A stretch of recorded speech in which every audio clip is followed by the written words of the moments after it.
नमो अरिहंताणं नमो सिद्धाणं नमो आयर्याणं नमो उवज्जायाणं नमो लोये सब्बसाहुणं एसो पंचनमुक्कारो सब्बपावप्पनाशनो मंगलाणं च सब्वेसे पडवं हवै मंगलम् मंगलम भगवान वीरो मंगलम गौतम प्रभु मंगलम स्तुलिभद्राज जनो धर्मोस्तु मंगलम अंगूठे अमृत वशे लतितना भंडार श्री गुरु गौतम शमरिये वांछित फल दाता अज्ञानतिमिरांधनं ज्ञानं जनो शलाकया नेत्रमनुवितं येन तस्मै श्री गुरुवे नमः। धर्म जिज्ञासु भाई और बहनों, आज मैं आप सभी के समक्ष कुछ वास्तुशास्त्र की ऐसी टिप्स बोलो या ज्ञान बोलो वो लेके के आया हूँ जो जीवन में बहुत मायने रखता है, बहुत जरूरी और इम्पोर्टेंट चीज होती है। भाग्यशाली काफी लोगों को ये क्वेश्चन रहता है कि घर के अंदर अलमारी यानी कि तिजोरी कहाँ पे रखनी चाहिए, किस प्रकार यह स्थान होना चाहिए, उस प्रकार की बातें का काफी लोगों को एक मन होता रहता है, यानी कि क्वेश्चन होता है। दूसरी एक बात कि घर के अंदर विद्यार्थी वर्ग हो, स्टूडेंट आदि वगैरह हो, तो उनके लिए भी कई सारी माताओं को, कई सारे पेरेंट्स को ये होता है कि ये बच्चे को, बालक बालिकाओं को कौन से कमरे में, कौन सी दिशा में, किस प्रकार उनको पढ़ाया जाए ताकि वो जैन शासन का, जैन दर्शन का कुछ अद्भुत कलाओं आदि वगैरह सीख सके, कुछ अद्भुत सम्यक ज्ञान प्राप्त करे ताकि वो अपने जीवन काल में खूब आगे बढ़ते हुए अपने परिवार का, अपने समाज का, अपने संघ का, अपने वडीलजन या तो गुरुजन का नाम रोशन करे, आगे बढ़ते हुए वो अपने आत्मा का भी कल्याण करे। उस प्रकार की कई सारे क्वेश्चन होता है। तो आज मैं आपको यह प्रवचन या क्लास के माध्यम से हमारे यह फेसबुक पेज के माध्यम से मैं आपको ये बात विशेष करके समझाने का प्रयत्न करता हूं। भाग्यशाली ये सभी के पहले हमारे घर के अंदर जो किचन होता है, रसोई घर होता है, वो किस प्रकार होना चाहिए, कहां पे होना चाहिए, उसकी भी बाबतों का विशेष विवरण मैं आपको आज बता रहा हूं। आगे भी कहा है, वापिस एक बार कहता हूं कि रसोई घर यानी कि किचन अग्नि कोने में होने चाहिए। अगर अग्नि कोने के अंदर भी किचन हो तो उसमें प्लेटफॉर्म की सिचुएशन, जहां पे रसोई बनाते वो प्लेटफॉर्म की सिचुएशन इस प्रकार की होनी चाहिए ताकि स्टव आदि वगैरह अग्नि कोने में रहे और घर के अंदर रसोई बनाने वाले व्यक्ति का मुख पूर्व दिशा की ओर दिखता हो। इस प्रकार अगर वो रसोई आदि वगैरह बनाते हैं तो वो दिशा, वो जगहों के अंतर्गत बनी हुई रसोई जो अच्छे भावपूर्वक तरीके से, हर्ष और आनंद तरीके से, धर्म में अपनी रुचि बनाते हुए, मन के अंदर धर्म की भावना को साथ में लेते हुए एक प्रकार से अगर समझ लो कि रसोई बनाई जाती है तो वो रसोई घर के परिवार के लोगों को खूब एक प्रकार से अच्छे विचार प्रदान कर सकती है।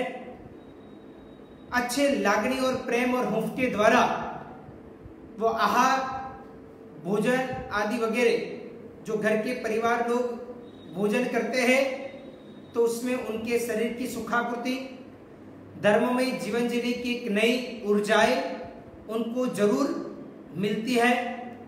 तो इस प्रकार कभी भी रसोई बनानी हो तो कहा जाता है कि क्रोध या तो फिर कोई ईर्ष्या, निंदा या तो फिर कोई झूठ, माया, कपट आदि वगैरह जो दूषणों के अंदर जो हमारा भाव आ चुका हो, इस प्रकार कभी भी रसोई नहीं बनानी चाहिए। परंतु अगर रसोई बनानी है तो घर के परिवार को एक अच्छे विचार आए, विनय नाम का गुण आए, उनको संतोष और समता नाम का गुण आए, अच्छे प्रकार के भाव के द्वारा उनका कुछ आत्महित होवे, उनको धर्म करने का एक मन होवे, वो अपने इष्ट देवी देवता को याद करें, उनको कोई भी प्रकार की शरीर के अंदर बीमारियां हो, मानसिक चिंताओं वो दूर हो जाए। उसके अलावा कई सारे प्रकार के रोगों की मुक्ति का एक कारण यह भोजन बन सकता है। क्योंकि भाग्यशाली अगर समझ लो कि जैसा अन्न होगा वैसा मन का विचार बनेगा। अगर अन्न शुद्ध भावपूर्वक बनाया हुआ होगा तो जो व्यक्ति वो खाएंगे उनके विचारों की शुद्धि होगी, उनको अच्छे प्रकार के विचार आएंगे, नई ताजगी आएगी, नई ऊर्जाओं का वास उनके शरीर के अंदर होगा। वो अपने जीवन काल के अंदर कुछ चढ़ती की दिशा की ओर आगे बढ़ पाएंगे। तो भोजन भी अपने जीवन काल के अंदर बहुत कुछ मायने रखता है, क्योंकि जैसा भावपूर्वक बनाया हुआ भोजन होगा वो जैसे ही शरीर के अंदर डालते हैं तो वो भाव के जो एक प्रकार के ओरा होती है वो अंदर शरीर के अंदर काम करती है। इसलिए अच्छे भावपूर्वक लागणी, प्रेम, हुंफ आदि वगैरह के द्वारा मिश्रित वो भोजन अगर किया जाए तो अपने जीवन काल के अंदर बहुत कुछ हमें आगे बढ़ाने का प्रयत्न कर सकती है। भाग्यशाली इसलिए घर के अंदर जो जो भी व्यक्ति भोजन बनाते हैं उनको विशेष प्रकार से यह हमारा प्रवचन सुनाना चाहिए, उनको कहना चाहिए आप जितना अच्छे प्रकार से भावपूर्वक रसोई बनाओगे उतना ही घर के परिवार को दवाखाना से, डॉक्टरों से उनको दूर अधिक से अधिक आप कर सकते हो, यानी कि आप उनको बीमारियों से मुक्त करने का भी प्रयत्न कर सकते हो। इसलिए जो भी भोजन है वो उत्तम भावपूर्वक अच्छे विचारों के माध्यम से अगर बनाया जाए तो वो कार्य बहुत कुछ सफलताएं दिलाती है। इसके अलावा रसोई घर के अंदर पानी का स्थान मैंने आपको शायद कल कहा था, इस प्रकार ईशान कोण की ओर रखना वो हितावह बोला जाता है। पश्चिम या तो दक्षिण में रसोई घर का दरवाजा नहीं होना चाहिए, यानी कि जो रसोई घर का दरवाजा होता है वो इस प्रकार ध्यान में रखना चाहिए। गैस के सामने, यानी कि जहां पे गैस का सिलेंडर आदि वगैरह, अभी तो काफी घरों के अंदर गैस का सिलेंडर भी शायद रसोई घर के अंदर नहीं होता है, कोई बाहर होता है, या तो धीरे धीरे काफी जगहों के अंदर अभी तो वो गैस लाइन आ चुकी है, यानी कि गैस के सिलेंडर चले गए हैं। परंतु जो भी गैस लाइन का फिटिंग आदि वगैरह का जो स्थान होता है उसके बराबर सामने रसोई घर का दरवाजा आदि वगैरह नहीं होना चाहिए, उसका भी उपयोग ध्यान में रखना चाहिए। खिड़की, रसोई घर के अंदर खिड़की पूर्व या पश्चिम दिशा के अंदर होना वो हितावह माना जाता है। अगर समझ लो कि आप आपके घर के अंदर डाइनिंग टेबल आदि वगैरह रखते हो तो यदि वो रखते हो तो पश्चिम या तो वायव्य दिशा की ओर रखने का प्रयत्न करना चाहिए, तो उसका भी बराबर ध्यान रखना चाहिए। क्योंकि भाग्यशाली मैं ये सभी बातें इसलिए आपको समझा रहा हूँ, ये इसलिए कह रहा हूँ, काफी लोगों को लगेगा कि जैन साधु भगवान को क्या ये कहना चाहिए या नहीं कहना चाहिए, परंतु इसलिए कह रहा हूँ ताकि आप अच्छे प्रकार का घर होगा, वास्तु में होगा, तो सुखी समृद्ध आप बनोगे, और जितने सुखी समृद्ध और सफलता पाओगे उतना ही ज्यादा धर्म के अंदर मन आपका टिक पाएगा। अगर समझ लो कि आपके जीवन काल के अंदर दरिद्रता होगी, पड़ती होगी, हर जगह पे दुखी दुखी अवस्था होगी, तो सोचो क्या आपका मन धर्म में टिक पाएगा? बिल्कुल नहीं होगा। इसलिए मुख्यतः हमारा आशय यही है कि आप ये सब कुछ पाने के पश्चात भी आप धर्म को कभी मत भूलो, धर्म के ऊपर ही आगे बढ़ते रहो। आज की परिस्थिति को भी ध्यान में रखते हैं तो एकमात्र बचाने वाला है तो मात्र ने मात्र सिर्फ धर्म ही है। जितना आप धर्म करोगे, ढाई अक्षर का ही है, परंतु जितना करोगे उतना ही हमारे ढाई अक्षर के कर्मों को वो तिलांजलि दे पाएगा। इसलिए धर्म अधिक से अधिक जितना करोगे उतना आपका आत्मा का उत्थान हो पाएगा। भाग्यशाली आपके पास प्रॉपर्टी हो, संपत्ति हो, या तो फिर कितने भी पैसे हो, कमाई हो, उस सभी को भाग पाड़ने के लिए सभी लोग तैयार होंगे। समझ लो कि पैसा कमा के आए तो माता बोलेगी कि मुझे भी दो, बेटा आदि वगैरह होगा तो वो भी बोलेंगे कि मुझे भी पॉकेट मनी दो, पत्नी होगी वो बोलेंगे कि मुझे घर खर्च के लिए दो, भाई होगा तो वो बोलेगा मेरा बिजनेस नहीं चलता है, मुझे लोन भरनी है, मुझे ये काम है, मुझे वो काम है, इसलिए मुझे पैसा दो, मुझे धंधे में बिजनेस में भी जरूरत है, इसलिए वहां पे भी देना पड़ेगा। कोई मित्र आदि वगैरह होगा वो मांगेगा तो उनको भी देना पड़ेगा। तो भाग्यशाली हर एक व्यक्ति को यानी कि उसके अंदर भाग पाड़ने के लिए सब लोग तैयार रहेंगे। परंतु ज्ञान ऐसी चीज है, धर्म ऐसी चीज है कि जिसके अंदर कोई भाग पाड़ने का प्रयत्न नहीं करता है। अगर आपने धर्म किया है तो आपको ये जीवन काल के अंदर काम में आएगा। अगर आपने वो ज्ञान प्राप्त किया है तो ज्ञान आप दूसरे को दोगे तो अभी आपके पास खत्म नहीं होगा, वो अधिक से अधिक बढ़ने का प्रयत्न होगा, उसके अंदर मास्टरी आएगी। इसलिए ज्ञान अवश्य में देना चाहिए, धर्म अवश्य में करना चाहिए। जितना करोगे अपने जीवन काल के अंदर अगर काम में आएगा तो सिर्फ ना सिर्फ मात्र एक धर्म काम में आएगा। इसलिए अधिक से अधिक मात्रा के अंदर आप सभी विशेष प्रकार से धर्म करो, यही हमारी एक कहने की बात है। अभी देखते हैं कि रसोई घर के अंदर ईशान में अगर रसोई घर हो तो आर्थिक नुकसानी और मानसिक व्यथाएं, चिंताएं आदि वगैरह बढ़ सकता है। वायव्य में अगर समझ लो कि रसोई गृह यानी कि किचन हो तो ज्यादा से ज्यादा खर्चा आदि वगैरह बढ़ता है। कई सारे होटलों के अंदर विशेष प्रकार से या तो ढाबा आदि वगैरह में भी रसोई गृह वायव्य कोने के अंदर ही होने का प्रयत्न विशेष प्रकार से होता है। उत्तर दिशा में अगर समझ लो कि रसोई गृह होता है तो वहां पे ऐसा कहा जाता है कि मेहमान ज्यादा से ज्यादा हमारे घर के अंदर आ सकते हैं। उत्तर दिशा में अगर रसोई घर यानी कि किचन होता है तो इस प्रकार की बात आती है। अभी हम देखते हैं कि तिजोरी अलमारी, काफी लोगों का ये क्वेश्चन होता है कि तिजोरी अलमारी कहाँ पे रखना, कौन सी दिशा में रखना। अगर वो सिचुएशन ना हो तो उसके अलावा क्या ऑप्शन है, तो उसके लिए भी मैं आपको बता रहा हूँ। तिजोरी जिसको गुजराती के अंदर तिजोरी कहा जाता है, हिंदी में अलमारी कहा जाता है, जिसके अंदर हम विशेष प्रकार से जोखिम चीज होती है, कोई भी प्रकार के दस्तावेज आदि वगैरह होते हैं, पैसा आदि वगैरह होता है, घरेणा दागिना आभूषण आदि वगैरह रखते हैं। तो वैसी प्रकार की तिजोरी, ऐसा कहा जाता है कि तिजोरी के लिए उत्तर का अधिपति कुबेर देवता है, इसलिए तिजोरी उत्तर दिशा के अंदर रखना हितावह बोला जाता है। या तो फिर नैऋत्य और दक्षिण दिशा की ओर अगर ऐसी पोजीशन और दक्षिण दिशा के अंदर आपने रखा है तो कहा जाता है कि दक्षिण दिशा को टच करते हुए नहीं रखना चाहिए, चाहे थोड़ा बहुत भी 1-2 इंच भी थोड़ी तिजोरी को दक्षिण की दीवार से दूर रखना चाहिए, उसको टच करते हुए नहीं रखना चाहिए।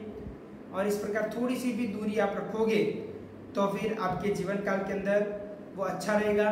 और तिजोरी खोलते हैं तो उसका मुंह यानी कि तिजोरी का मुंह, तिजोरी खोलते हैं तो तिजोरी का मुंह उत्तर दिशा की ओर जाना चाहिए, और तिजोरी खोलने वाले व्यक्ति का मुंह दक्षिण में जाता है तो समझ लेना कि तिजोरी का मुंह उत्तर मुखी बन रहा है, तब वो अच्छा माना जाता है।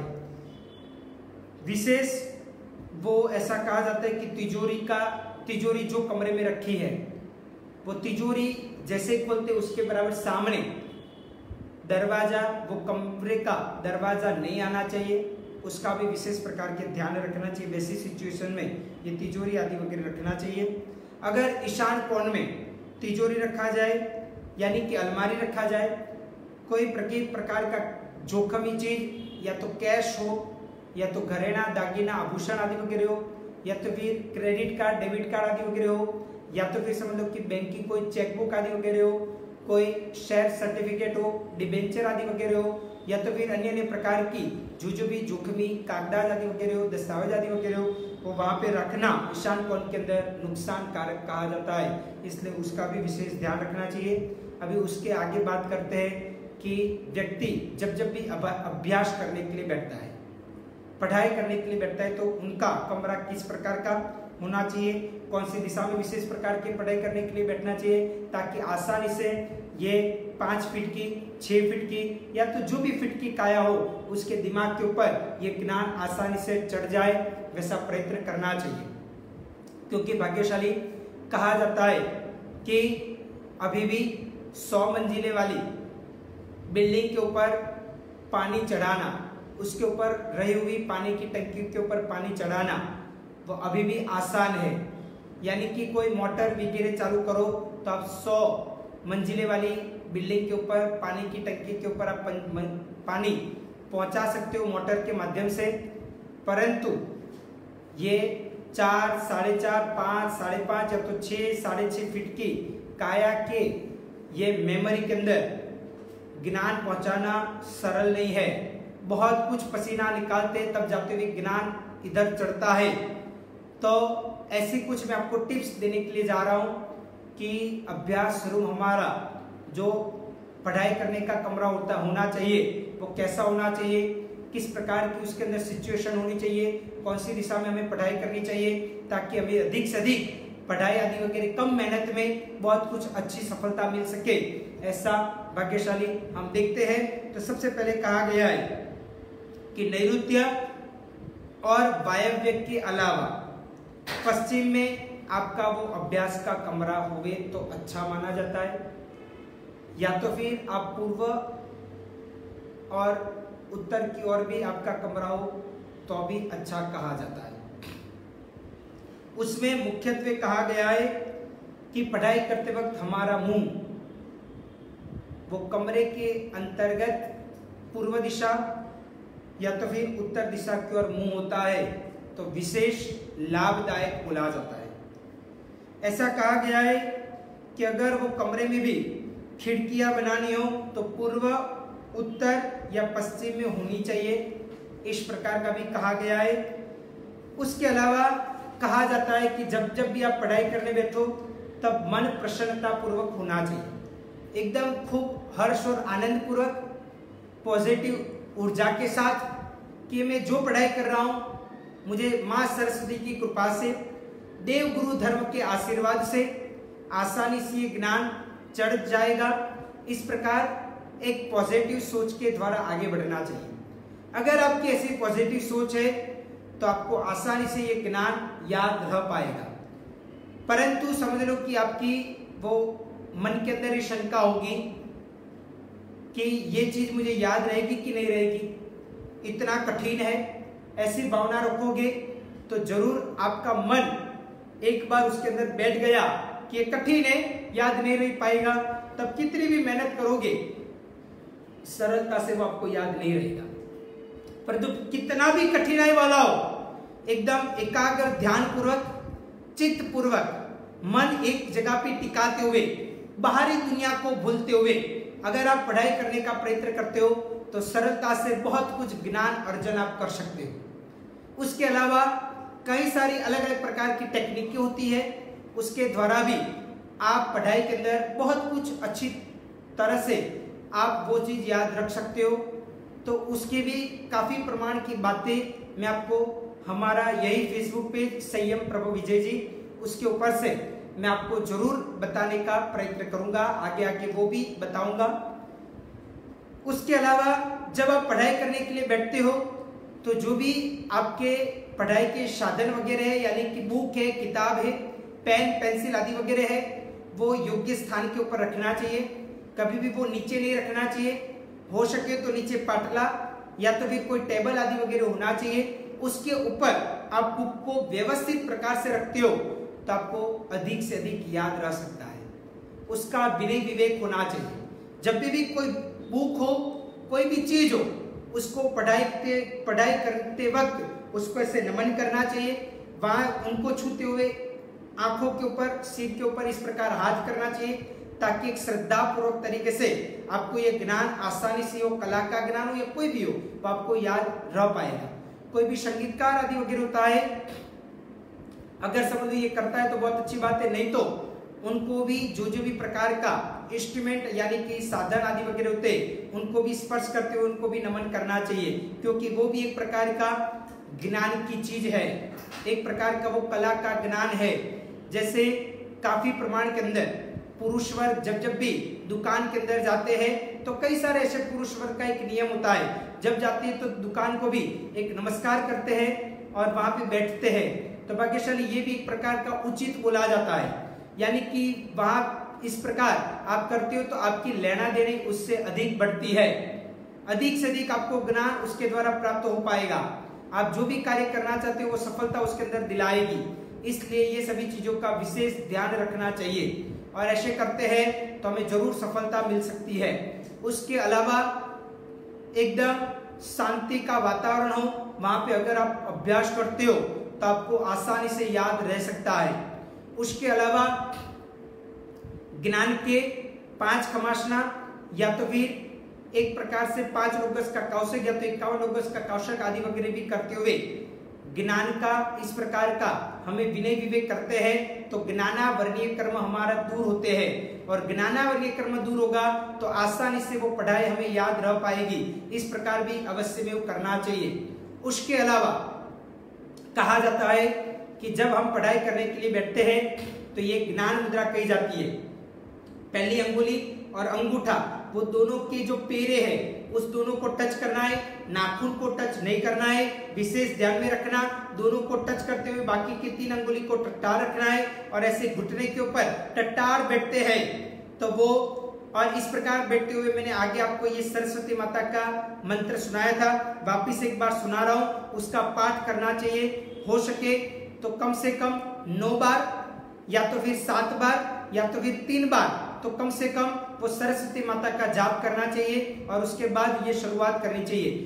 बहुत अर्जेंट हो, इमरजेंसी हो तो कम से कम एक बार भी सरस्वती माता का नाम लेना चाहिए, उनका जाप करना चाहिए। वो मंत्र इस प्रकार है, ओम ह्रीं श्रीं श्रूं श्रूं हम सम थ थ थ थ थ सरस्वती भगवती विद्या प्रसादम कुरु स्वाहा।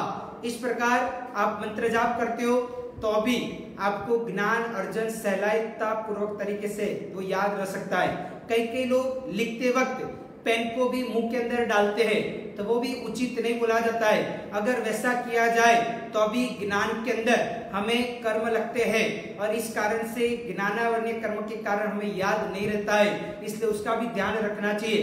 कोई भी प्रकार की ज्ञान के साधन हमारे पैर आदि वगैरह के अंदर आया जाए तो उसके लिए भी बहुत बड़ी प्रकार की आशात्र लगती है, तो वो भी कभी भी नहीं करना चाहिए। उसका भी उपयोग रखते हैं तो ज्ञान हमें आसानी से याद रख सकता है। बाकी की ज्ञान की बाबतों का वर्णन हम आगे कोई बार प्रवचन के माध्यम से जरूर करने का प्रयत्न करेंगे। अभी आज हम देखते हैं कि सिंह राशि वाले यानी कि जिनके नाम के अक्षर म और ट के ऊपर से शुरुआत होता है, उन भाग्यशालियों को अपने जीवन काल में क्या उनका सामान्यतः फलादेश होता है उसकी बाबतों का वर्णन करते हैं।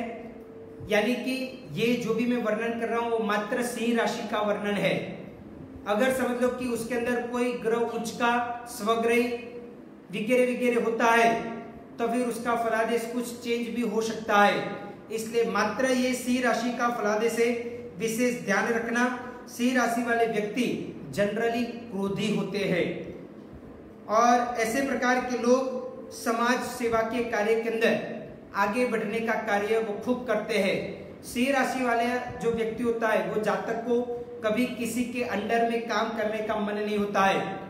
उसको ऐसा होता है कि मैं खुद आगे बढ़ूं, मैं लीडर बनूं और मेरे अंडर में काफी लोग काम करें, ऐसी प्रकार की उनकी मनोवृत्तियां जनरली होने का प्रयत्न होते हैं। सिंह राशि वाले व्यक्ति दिल के बड़े दिलावर होते हैं।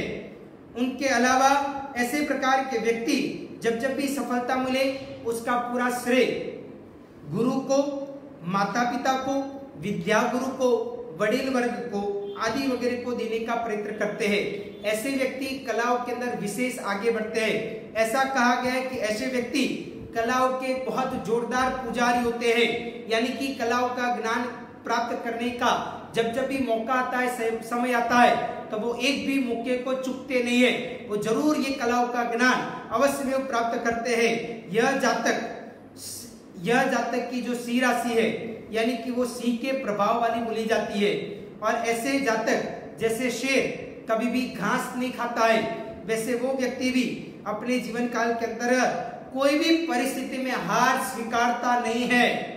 यानी कि इतना आत्मविश्वास, इतना कॉन्फिडेंस के साथ आगे बढ़ता है कि उनके जीवन काल के अंदर हार भी हो तो कई बार सफलता के अंदर, जीत के अंदर परिणत हो जाती है। इस प्रकार कहा जाता है। ऐसे प्रकार की यानी कि सिंह राशि वाले जातक जो होते हैं वो व्यक्ति दिल के साफ होते हैं और ऐसे व्यक्ति किसी से डरने वाले में से नहीं होते हैं। उनका पेट विशाल होता है। पेट विशाल होना यानी कि गणेश जी की तरह पेट होना वैसी बात मेरे कहने का नहीं है, परंतु पेट विशाल होना यानी सीधा मतलब यह है कि उनको आप कोई भी प्रकार की बात, आपकी गुप्त बात भी करोगे तो अपने पेट के अंदर रखेगा, यानी कि वो विश्वासु पात्र होएगा, वैसा भी बन सकता है।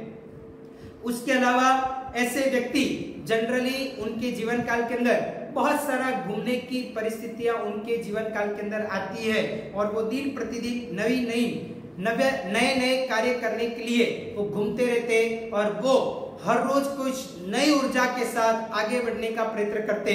वो व्यक्ति, सिंह राशि वाले व्यक्ति जहां पे जाते उनका कुछ प्रभाव अलग ही होता है, उनका व्यक्तित्व कुछ अलग ही प्रकार का अजब गजब का लाजवाब होता है। उसके अलावा कहा जाता है ऐसे व्यक्ति अपने जीवन काल के अंदर सत्यता को पकड़ के चलते हैं। वो कभी भी असत्य को पकड़ते नहीं है और सत्यता को पकड़ते हुए वो अपने जीवन काल के जो पाए के यानी कि मूल के जो सिद्धांत होते हैं वो अपने जीवन काल के अंदर अवश्य में वो अमल करते हैं।